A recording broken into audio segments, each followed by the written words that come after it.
Hey guys, welcome back to my YouTube channel. I'm super excited to see you all as usual. If you do not know me, my name is Anna. I'm a host with Airbnb, and here in this channel we just talk about Airbnb. What I do is I talk about mistakes that I make, how I fix them, and I let you on the secrets, and I teach you how not to make mistakes that I make so you don't have to make those mistakes. Anyways, subscribe, like, hit the bell button, all the good stuff, so this way you get to see more videos of me talking about Airbnb. Okay, all the boring stuff out of the way. Let's get started. So we talked about in my last video Airbnb reviews, how to remove them, why should you remove them, and should you remove them. Yes. Please, if you can, remove the reviews, because if you get a bad review, your listing goes down, people can't see it, and then you're screwed. So always try to get them removed. How do you remove them?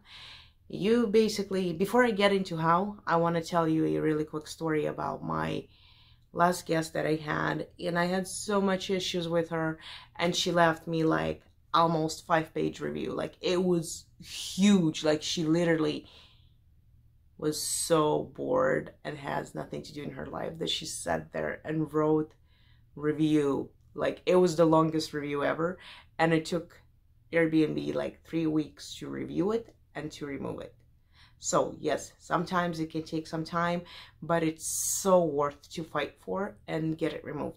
So let's get started. Did I say let's get started? I think I did. Anyways, let's skip that part. She moves in at like 11 o'clock at night. She doesn't move in, she books me at 11 o'clock at night. And I tell her to read all my house rules, blah, blah, what I do usually when I communicate with guests that book me. And she's like, yes, I'm reading all your house rules right now. Everything's going to be fine. Don't worry. I'm a hygienist that is in town to do some hygienist work and blah, blah, blah. And sometimes things are so sketchy and they don't line up that you're like, yeah, that just does not line up. But you have to approve every single request. We're going to talk about that too, but it's in the other videos that I'll be making. So basically, I approve her. She moves in at like 1:45, 2 o'clock in the morning, and I see her carrying bags and bags and bags of clothing. So what I did is I told her, I messaged her, and I'm like, hey, you have a lot of clothing. I have portable washers and dryer. They are meant for small loads of laundry, and they're not laundry mat washer and dryers. They cannot handle a lot of non-stop washing and drying. They will break, and I do not want to charge you for that. And she goes, oh, don't you worry about it. I'm just here to fold the clothing. Again, sketchy. But she's like, I'm just going to fold the clothing. I don't want to wash them. I'm not going to wash them. They're all clean. I just need to fold them. So I'm like, okay, whatever. So basically, she moves out. Once she moves out, I knew by by the security cameras, when you're checking your guests out, moving in, moving out, you know that people are sketchy. Like, when they walk through the door, like a red flag goes up. I don't know, like with me, like I know the person is sketchy. Just by messaging back and forth, that's when I know when the person is sketchy. And then by the camera, it it kind of proves me again that the person is sketchy, that I should be aware of things and always keep my eye on camera. What I basically do is I just watch my camera for like first 5-10 minutes when people move in. I'm watching what they're bringing in, who's moving in, how many people are moving in, all that stuff. We'll talk about in another video too. So let's not get off the topic. So anyways, she moves in, and I knew all this whole thing is like it's just gonna be bad. When she moves out, I messaged her at 9:50. I usually arrive there at 9:50, and before my guests move out, and I message them and I tell them, is there anything I can do before your move out? And that just a friendly reminder that checkout is at 10 a.m. Please don't be late checking out and all the good stuff. So she's like, oh, I already checked out. Go ahead and you can go and clean the house if you want to. I left couple pieces of clothing there. Can you bag it up and leave it outside? I'll stop by and pick it up. When she said she's out of town and she already left home, sketchy. I'm telling you guys, sketchy. And I'm like, okay. So I messaged her and like, okay, I'll do that. Then I go in to check the house out. I never go in before their checkout time. You are not allowed to. Don't do that. Even if they tell you that I already checked out, you can go clean the house. Again, really depends on the person, the situation, but don't do it. Don't go in before their checkout time. So I go in and I see my place being fully, totally trashed. Like, it was trashed. You can check out my below video of that house. It was just bad. It's my studio. It was like fully trashed. Anyways, I messaged her right away and I'm like, do not come near my property. Like, do not come by near property. If you come near my property, I will call the cops for you trespassing on my property. And she goes, don't you worry, because cops will be coming with me to get you arrested for damaging my personal items. Guys, I'm telling you, it was bad. It was bad. So she had the decency. I hope I pronounced that right. After she checked out, the second night after that, she came in trying to break into my place. That was the first time that I had something super crazy like that happen. But anyways, I notified their Airbnb of all the stuff, and at the end of the day, they blocked her. So basically what happened, she moves out and she leaves me a huge review of how I'm mentally unstable and that I have mental issues, and calling me all the names, and a lot of things that she wrote, not a lot, all the things that she wrote did not match up with my listing, with description of my listing, and what I provide in my property, like the stove, the bed, the washer and dryer. She said that the washer and dryer are so small that you can't even wash a bath towel in it. She said that my stove and oven is so small that you can't even cook on it. I mean, you can go like literally in my videos, guys, and check out that studio. It's all small because it's a studio. It's all portable, but it all works fine and all that. Anyways, just people leave some bad reviews. After she left that review, I called Airbnb and I spoke with the guy, telling him, and I'm like, hey, I need you to remove this review because my stars got bad, my listing went down. I need you to remove it. He's like, I have to review it. If it does not contradict, I think that's the right word, our Airbnb guide, review guide policy guidelines of our Airbnb policy. A bunch of words.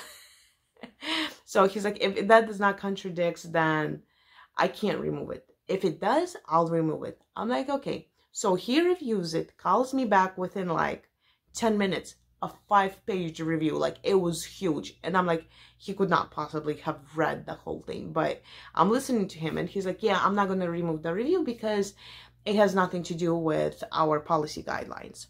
And I'm like, I need you to right now read me your policy guidelines. He's like, well, yeah, I'm like, I will be on the phone. I have nowhere to go. I'm going to wait. I need you to find policy guidelines. I know them. I don't need him to read it to me. I just want him to read it out loud, read my review, put them together and see that they do not match up, and he needs to remove my review. So basically, he starts reading and saying, if anybody calls anybody, either a guest calls a host names or a host calls guest names, vice versa, then the review should be removed. And I'm like, she called me names.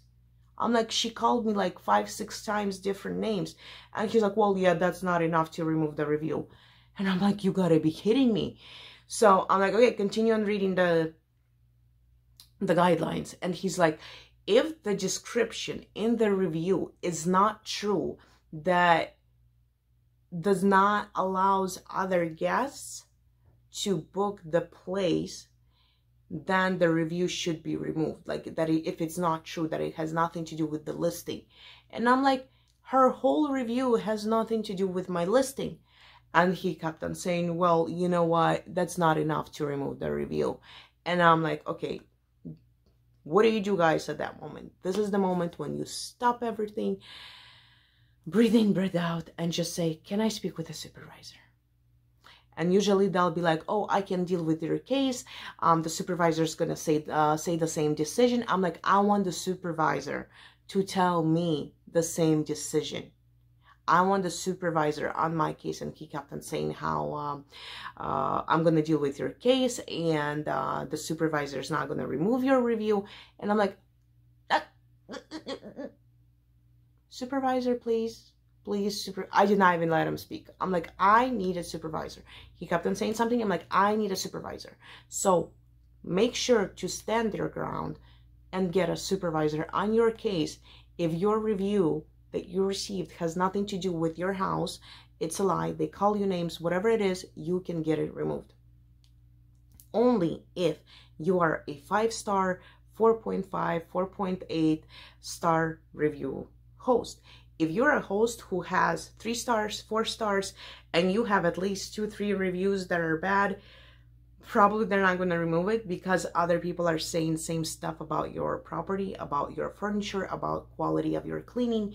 So it is important. This basically removing review works only for people who have 5 stars, and they can go back and they'll see, they'll read, and they'll be like, okay, yeah, she has no like 4 stars, 3 stars reviews. Like they are all 5, 5. Cleaning, communication, location, description, all those have separate stars on it.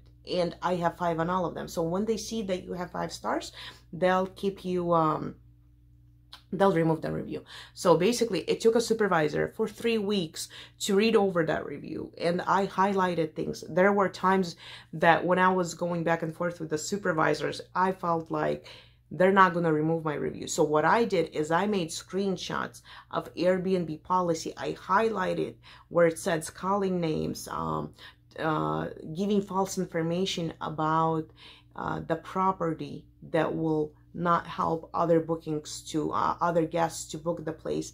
And I screenshotted her review where she called me names, and I screenshotted her review where she said that my washers are so small, it's only for 1 bath towel, and that she couldn't cook on my stove because it was so small, and I sent pictures of my stove. It's just a bunch of work that you have to do, but it's, trust me guys, to fight off those reviews, it is so important, because once I got the review removed, I started getting bookings again. So it's very important to always have a good review.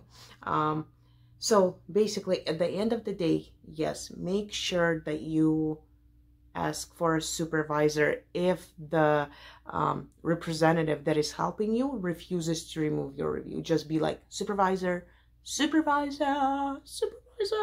please, supervisor. And yeah, just stand your ground and ask for a supervisor on your case, and good luck with removing the reviews, because it worked with me. I did get at least like 3-4 reviews removed already because they were just not true, had nothing to do with me, my house rules, and my property, and none of that. So yes, and we'll see you in the next video. Next video we're gonna talk about sketchy people. How to deal with sketchy people, and why you should still approve their request.